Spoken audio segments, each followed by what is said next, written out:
18व्या लोकसभेच्या निवडणुकीच्या प्रचाराच्या निमित्तानं आपल्या सगळ्यांना मार्गदर्शन करण्यासाठी आज उपस्थित असलेले आपल्या सगळ्यांचे नेते, राष्ट्रवादी काँग्रेस पक्षाचे राष्ट्रीय नेते आदरणीय अजितदादा पवार, व्यासपीठावर उपस्थित असलेले सर्व सन्माननीय भाजप, शिवसेना, राष्ट्रवादी काँग्रेस पक्षाचे सर्व पदाधिकारी, उपस्थित असलेले माझे सर्व बंधू आणि भगिनींनो, आज आपल्या गोरेगाव शहरामध्ये आंबेगाव तालुक्यातल्या 2-2.5 गटातली ही सभा या ठिकाणी होते।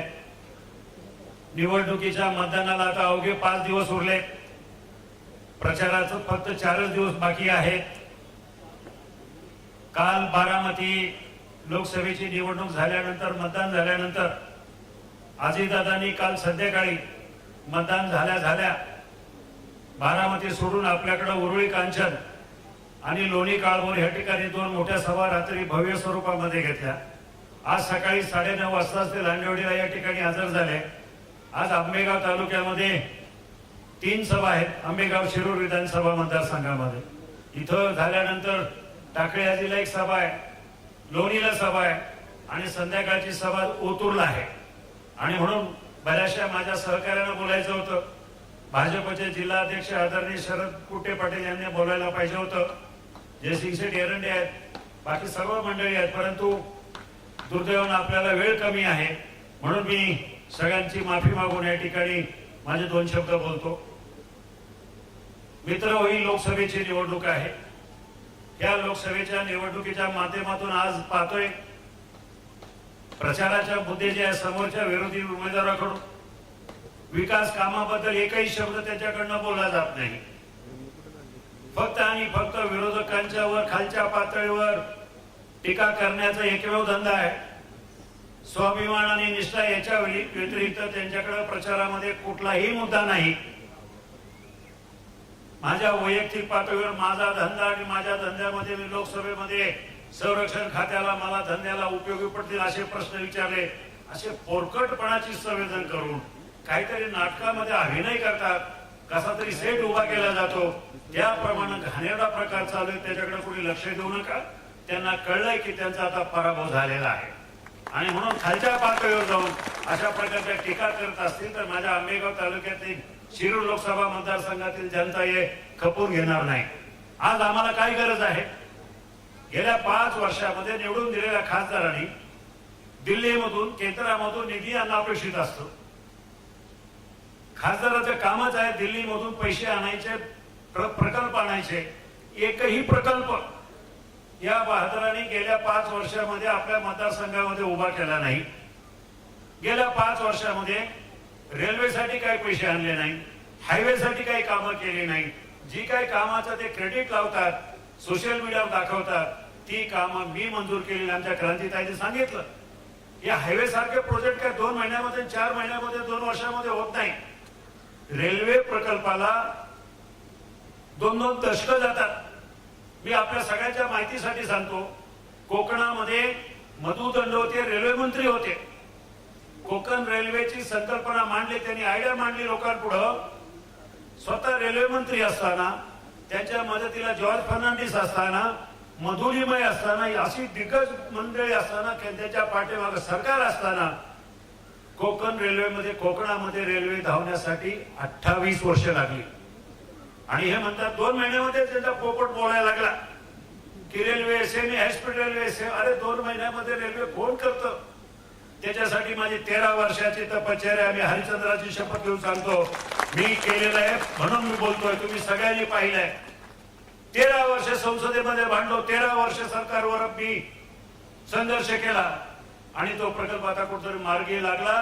दुर्दैवानं माझा पराभव झाल्यानंतर तो प्रकल्पाची फाईल अजून ज्या टेबलवर मी सोडली होती त्याच टेबलवर रेल्वे बोर्डाच्या चेअरमनच्या प्रतीक्षेमध्ये रेल्वे मंत्रालयाकडे अजूनही ती फाईल त्याच अवस्थेमध्ये आहे। त्याच्यामध्ये 1 इंचही ती फाईल इथून इथं हल्ली नाही। पण लोकांना फसवलं। त्यांना काय वाटतं की ग्रामीण भागातली ही जी जनता आहे त्यांना मी नाटकी रंगामध्ये कसंही भुलवलं तर लोक भुलतील। जसं धर्मवीर संभाजी महाराजांची भूमिका करताना लोकांना वाटलं की हाच महाराज आहे, त्याप्रमाणे आता तो प्रचार करताना असं सांगतो की रेल्वेचं मी काम केलं लोकांना खरं वाटेल, पण लोकांना खरं वाटत नाही. कारण काम करणं आणि कामाचा अभिनय करणं याच्यामध्ये खूप मोठा फरक आहे. काम मी केलं 5 वर्ष, 10 वर्ष, 15 वर्ष, आणि काम केल्याचा अभिनय त्यांनी केला हे आपल्या सगळ्यांना माहिती आहे. म्हणून अशा भूलतापाला बळी पडू नका. मला हा रेल्वेचा प्रकल्प पूर्ण करायचा, त्याच्यासाठी कमीत कमी 25,000 कोटी रुपये पाहिजे. आज चाकणची ट्रॅफिक बघितली तुम्ही? 5 वर्षापूर्वी माझ्यावर नाही ते आरोप केले, टीका केल्या, आणि त्या ट्रॅफिकच्या प्रश्नावर निवडून गेलेला बहादर त्या चाकणच्या ट्रॅफिक मध्ये परत ढुंकून पण पाहिलं नाही. आज चाकणची ट्रॅफिक कमी व्हायची ऐवजी वाढत गेली. मोशीची ट्रॅफिक असेल, शिक्रापूरची असेल, वाघोलीची असेल, लोणी काळभोरची असेल, सगळा माझा मतदारसंघ हा ट्रॅफिकच्या विळख्यामध्ये अडकलेला आहे. त्याला बाहेर काढण्यासाठी कमीत कमी 25,000 कोटी रुपये पाहिजे. हे 25 आणि हे 25 असे 50,000 कोटी रुपये जर असले ते कधी मिळतील आपल्याला? राज्यातून ताकद आम्हाला मिळेल. अजितदादा असतील, देवेंद्रजी असतील, फडणवीस साहेब असतील, ह्या ठिकाणी मला जर पाठिंबा दिला, मी जर केंद्रामध्ये गेलो तर मोदीजींच्या विचाराचा खासदार म्हणून राज्य सरकारने आदरणीय दादा यांच्या पाठपुराव्यामुळे हे 50,000 कोटी येणाऱ्या 5 वर्षामध्ये त्याचं काम चालू करून पूर्णत्वास आणायची. असे अनेक प्रश्न आहेत. मी विकासाचा बोलतो, मी स्वाभिमानाचं बोलत नाही, मी निष्ठेबद्दल काही बोलत नाही. आणि निष्ठा कोणाशी हो? ज्या महागद्दारानं 5 वर्षामध्ये 5 पक्ष बदलले. मनसेपासून शिवसेना, शिवसेनापासून राष्ट्रवादी, राष्ट्रवादीमधून जेव्हा अजितदादांचा गट वेगळा झाला त्या गटामध्ये तो 2 दिवस तर असा एका पायावर नाचत होता की आता सत्ता आली, सत्ता आली. सगळ्या 40 आमदारांचा ऍफिडेव्हिट लिहून घ्यायला हा बहादर सगळ्यात पुढं. आणि मग त्यांना वाटलं, जेव्हा शपथविधी झाली, शपथविधीमध्ये आपल्या तालुक्याचे भाग्यविधाते अजितदादांचा शपथविधी, दिलीपरावांचा शपथविधी झाला, त्याच्या पोट दुखायला लागले. आणि म्हणून त्यांनी शपथविधी घेतली म्हणून त्याला वाईट वाटलं, आणि म्हणून दुसऱ्या दिवशी त्या पक्षात गेला.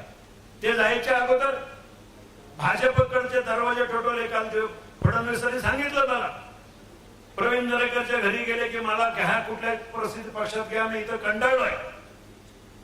आणि असे 5-5 पक्ष बदलणाऱ्या माणसापासून सावध राहा. त्याला कोणाच्या निष्ठेबद्दल बोलायची गरज नाही. निष्ठा कोणाशी असावी राजकारणामध्ये? माझी निष्ठा तर तुमच्याशी आहे, माझी निष्ठा जनतेशी आहे, माझी निष्ठा गोरगरीब मायबापांशी आहे. आणि म्हणून या गोष्टी करत असताना आपल्याला समजून घ्यायला पाहिजे. आज माझ्या आंबेगाव तालुक्यात अनेक प्रश्न आहेत. तुम्ही पाहिले गेले 5 वर्ष मी खासदार नाही आहे, माझ्याकडे कुठलंही पद नाही आहे, पण मतदारसंघामध्ये आमदारांच्या तोडीनं जास्तीचा निधी आणण्याचं काम मी केलं. हेच तुम्ही सगळ्यांनी पाहिले. आंबेगाव तालुक्यातल्या गावागावामध्ये, अगदी आदिवासी भागामधल्या प्रत्येक ग्रामपंचायतीला आपण काही ना काही निधी दिला. मोठ्या प्रमाणात साठव दिले, मोठ्या प्रमाणात रस्ते दिले, इजिमा असतील किंवा ग्रामा असतील रस्ते दिले. दलित वस्तीच्या माध्यमातून जवळजवळ 100 गावांना आपण निधी दिला. ही सगळी कामं करत असताना समोरच्यानं तर काहीच केलं नाही. मला सांगा, आंबेगाव तालुक्यातल्या किती गावामध्ये निधी आला? मी तर ऐकले त्यांचा स्वतःचा खासदार निधी 80% खासदार निधी परत केंद्र सरकारकडे जमा झाला, असं मी पेपर मध्ये ऐकलंय. म्हणजे नक्की काय करतो हा माणूस? विकासाचे मुद्दे कुठे आहे? आज लोकांकडे कुठल्या तोंडाने जाऊन मतं मागणार? लोकांकडे जाऊन मतं मागायची ते हिंमतच नाही आहे. मग काहीतरी वेगळे मुद्दे घ्यायचे, म्हणायचं बैलगाडा मी केला. आता ह्या माणसाचा बैलगाड्याचा काही काडी मात्रही संबंध नाही. तुम्हाला सगळ्यांना माहिती आहे की बैलगाड्यासाठी माझं सगळं आयुष्याची सर्वस्वपणा लावलाय.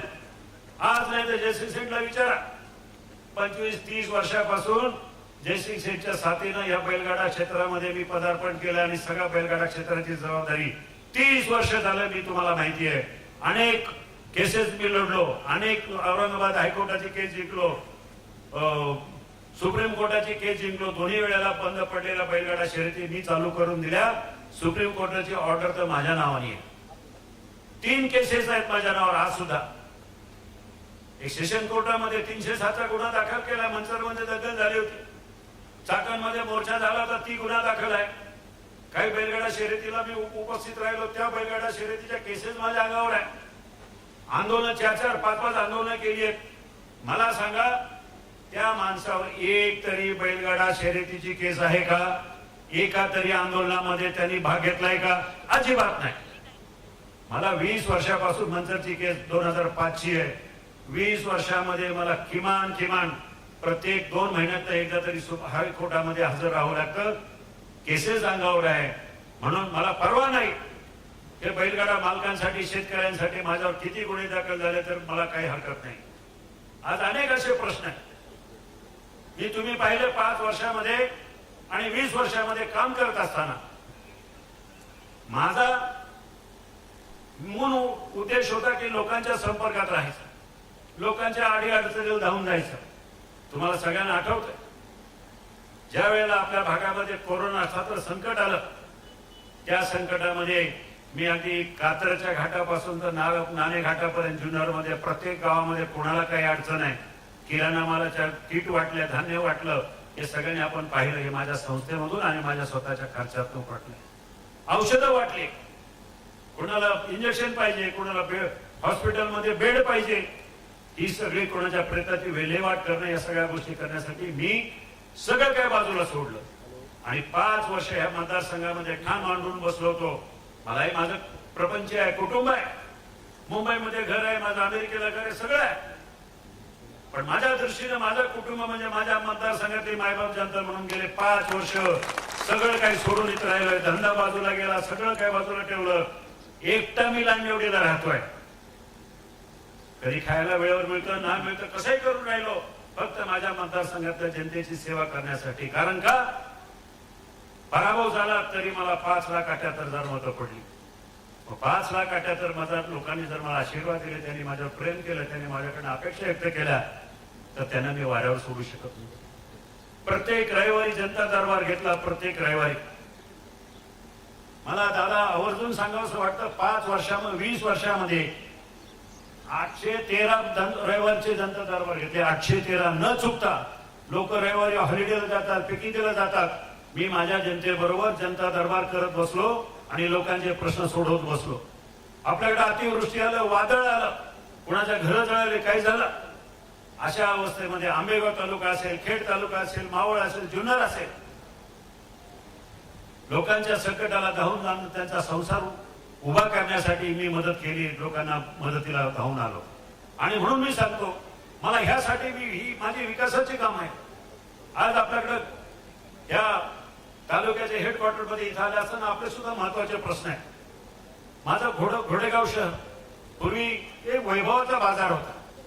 या घोडेगावाला एक वैभव होते, एक फुललेला बाजार असायचा. आज बाजारपेठ सगळी सून पडलेली आहे, सगळं शांत आहे, बाजारपेठ नाहीये, लोकांना तशी जाण नाहीये. काही गोष्टी मला या ठिकाणी करायच्या. उदाहरणार्थ मध्यंतरी एक रस्त्याची ऑफर आली सरकारकडनं, केंद्र सरकारकडनं. भारतमाला परिक्रमा योजनेच्या अंतर्गत तीर्थक्षेत्र मुख्य रस्त्याला जोडण्याचा जो प्रकल्प होता, माझ्या मतदारसंघामध्ये केंद्राने असं ठरवलं की सरळगाव ते भीमाशंकर असा रस्ता करायचा. मी सर्वे करायला गेलो त्यांच्याबरोबर. म्हटलं सरळगाव पासून भीमाशंकरला येऊन काही लोकांना तसा उपयोग होणार नाही. मग मी सुचवलं, मोदीजींबरोबर बैठक घेतली, त्यांना सांगितलं की सरळगावपेक्षा आमच्या बनकर फाट्यापासून जुन्नर आणि घोडेगाव आणि नंतर मग भीमाशंकर आणि भीमाशंकर पासून खाली तळेघर मार्गे राजगुरुनगर असा हा नवीन महामार्ग तयार केला, नवीन नॅशनल हायवे तयार केला. त्यासाठी जवळजवळ 1000 कोटी रुपयाचं प्रपोजल तयार झालं. दुर्दैवाने त्याचा पाठपुरावा पुढे झाला नाही. आज घोडेगाव शहराची समस्या, हा जर मार्ग बाहेरून गेला तर जाणारे प्रवासी सुद्धा सरळ बाहेरून जातील. मला घोडेगावकरांनी अनेक वेळा तसा प्रश्न मांडला, पण मी आपल्याला आवर्जून सांगेल, मी खासदार झाल्यानंतर आवर्जून आपल्या शहराची मागणी मान्य करून बाहेरून न जाता आपल्या ह्या इथून जर आपण थोडी जागेचं हे केलं तर तो रस्ता मोठ्या प्रमाणामध्ये इथून जाईल आणि मुख्य वाहतूक आपल्याला बनकर फाट्यापासून आपल्या घोडेगाव पर्यंत जाईल आणि इथून मार्गाने मोठ्या प्रमाणात त्याचं काम होईल. हिरड्याच्या संदर्भामध्ये काही लोक जरी प्रचार करत असेल, माझ्या विरुद्ध सांगितलं की आदिवासी बांधवांसाठी काय केलं, हिरडे प्रकल्पासाठी काय केलं.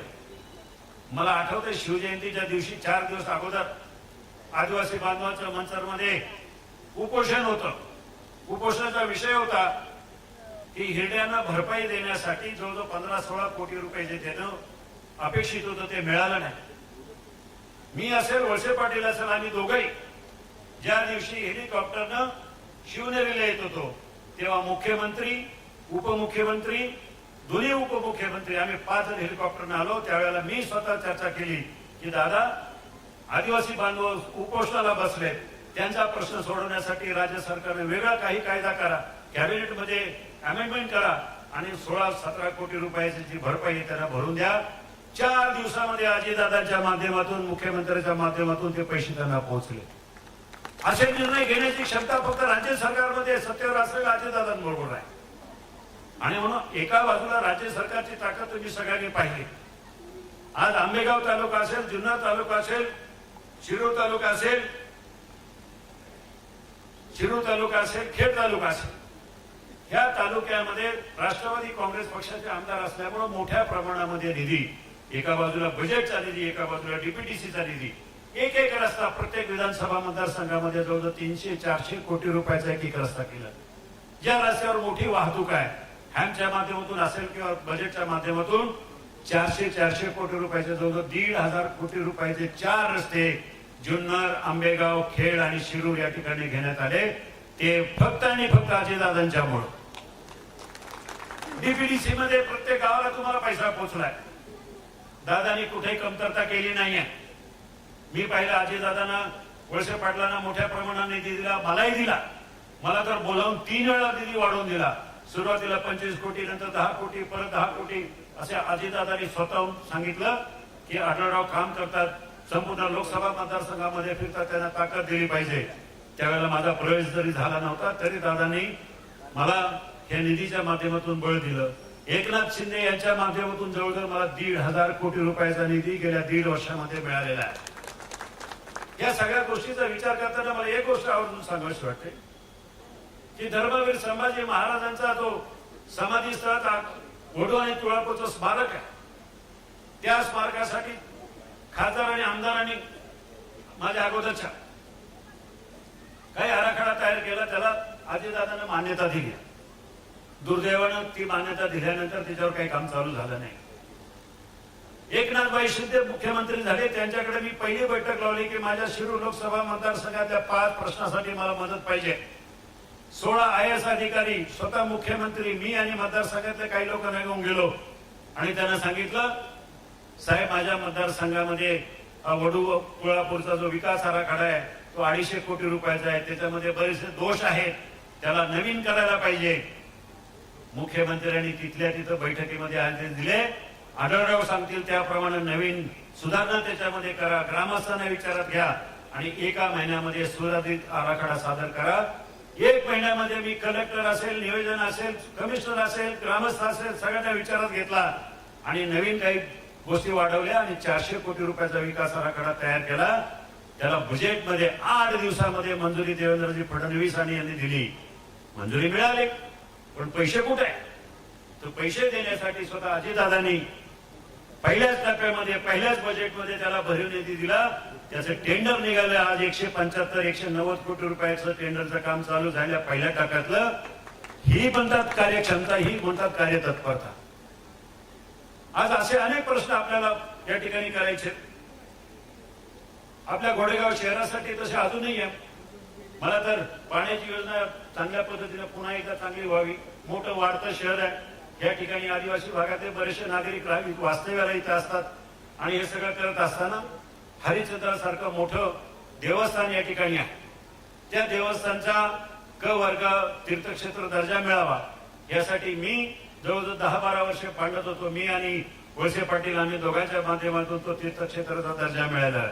त्याला भविष्यामध्ये दादा भरीव निधी जर मिळाली तर भीमाशंकरला जाणारे हे प्रवेशद्वार आहे, त्याच्यासाठी मोठ्या प्रमाणात आपल्याला तिथं निधी देणं गरजेचं आहे. घोडेगाव वाडा घोडा या रस्त्यासाठी मी खासदार नसताना मी असाच डेहनेला गेलो होतो. एकाचं घर उद्ध्वस्त झालं होतं, त्याला मदत करायला गेलो. तिथं लोकांनी मला सांगितलं की हा रस्ता खराब झालाय.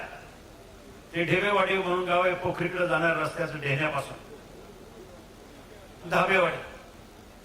आलो आणि दुसऱ्या दिवशी मी नितीन गडकरींना फोन केला, म्हटलं मला 2-2.5 कोटी रुपये पाहिजे या रस्त्याला. गडकरींनी माझं पत्र मागवलं, अधिकाऱ्यांना आदेश दिला आणि 10 दिवसामध्ये मला त्या ठिकाणी 2.5 कोटी रुपये त्या रस्त्याला आणि दुसऱ्या अजून एक रस्ता आहे वाडा घोडा आणि ढेबेवाडी असे 5 कोटी रुपये दिले. या खासदारांनी सांगावं त्यांनी असं काय कामं केली. आणि म्हणून त्या निष्क्रिय खासदाराला निवडून देताना आपण आपल्या मतदारसंघाचा विचार करा. ठीक आहे, आता आपल्याला वाटेल स्वाभिमान आहे, सहानुभूती आहे, सहानुभूती याला कसली सहानुभूती हो? याला सहानुभूतीचा काय संबंध काय? लोकांना इतकं फसवलंय, इतक्या लोकांना त्रास दिलाय, कुठल्याच गावात विजिट नाही. लोक निवेदन देऊन देऊन वैतागले. शेवटी एका गावामध्ये वेशीवर अडवलं, तिथं चांडोलीमध्ये सगळं आमच्या तरुण मित्रांनी सगळ्यांनी अडवलं आणि सांगितलं की खासदार साहेब तुम्ही इथं आलेत खरं, हा तुमचा सत्कार आम्ही करतो, पण गावात येऊन भाषण करायच्या अगोदर आम्हाला सांगा 5 वर्षामध्ये तुम्ही आमच्या गावात किती वेळा आले आणि काय काय दिलं गावाला? रुपया नाही दिला. आणि मग ग्रामस्थ म्हणाले राम राम, पुढच्या वेळेला आपण बघू, पण आता तुम्ही आमच्या गावाला फसवू नका. ही अवस्था सगळ्या गावात झाली. मला सांगायला या ठिकाणी खेद वाटतो. प्रत्येक खासदाराला संसद आदर्श ग्राम दत्तक घेण्याची योजना आहे. त्यांनी जुन्नरच्या आदिवासी भागातलं एक गाव कोपरं मांडव दत्तक घेतलं. लोक अजूनही आक्रोश करतात की आम्हाला काही पाण्याची योजना नाही, दत्तक गाव घेतलंय पाण्याची योजना नाही.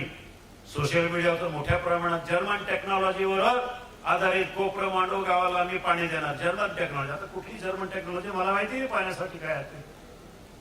तिथं गोरगरीब आदिवासी समाजाच्या लोकांना 2.5 किलोमीटर लांब जाऊन डोक्यावर हंडा घेऊन पाणी आणावं लागतं. ही सगळी झळ, उन्हाची झळ पाहता माझ्या संस्थेतल्या काही लोकांनी 2 टँकर का 1-2 टँकर दिलेत. गेले 2 महिन्यापासून टँकर चालू आहे.